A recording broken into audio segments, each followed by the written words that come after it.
আসসালামু আলাইকুম everyone, welcome to my lazy blog. কোথায় গিয়েছি তা আপনারা এতক্ষণে বুঝেই গিয়েছেন। কোথায় গেলে এই কাউসার মামার পানিপুরি আপনারা পেয়ে যাবেন সেটা আপনারা খুব ভালো করেই জানেন। দোকানের সামনে এসে মামার কাছ থেকে 2টা পানিপুরি চেয়ে নিলাম।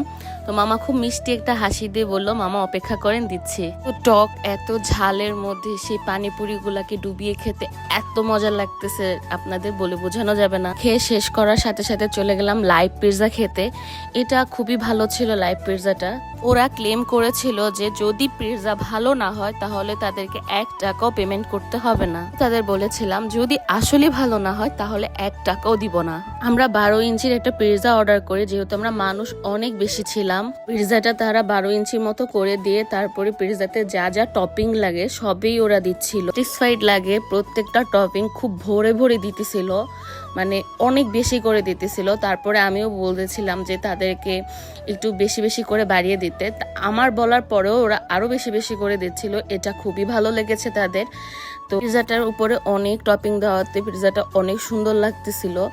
তারপরে ভরি চিজ যখন দিতেছিল, এটা দেখে তো আমার মুখে তখনই পানি চলে আসছে যে এটা কতটা মজা হবে এত চিজি হইলে। তো চিজ দেওয়াই শেষ হচ্ছিল না, আর তারপরে চিজটা দিয়ে যখন সাজাচ্ছিল অলিভ দিয়ে, অনেক বেশি সুন্দর লাগতেছিল। আরো মনে হয় যে পিৎজাটা খেতে আরো লোভনীয় হয়ে গিয়েছিল।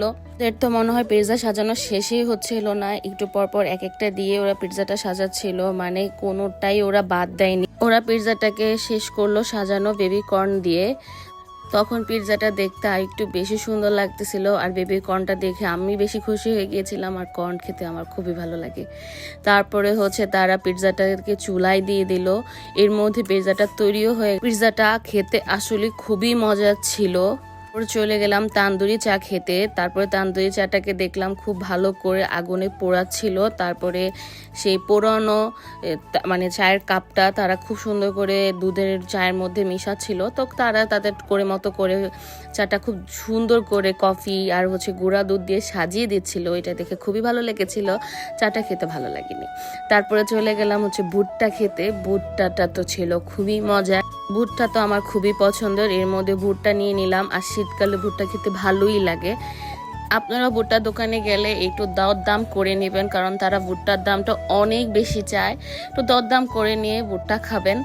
তো আমার কাছে অনেক বেশি চেয়েছিল, পরে আমি অনেক দরদাম করে তারপর ভুট্টাটাকে একটু কমিয়ে নিয়ে, ভুট্টাটা আমার কাছে 50 টাকা চেয়েছিল, আমি 10 টাকা কমিয়ে বলেছিলাম 40 টাকা দিবেন কিনা, তো উনি দিয়ে দিল।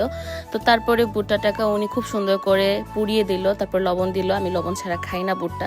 তো আমার কাছে ভুট্টাটা খুবই ভালো লেগেছিল। ভুট্টাটা খুবই মজা ছিল, একদম নরম ছিল, সফট ছিল। তারপরে উনি খুব ভালো করে লবণ টবণ মাখিয়ে দিলে। এই তো, আল্লাহ হাফেজ।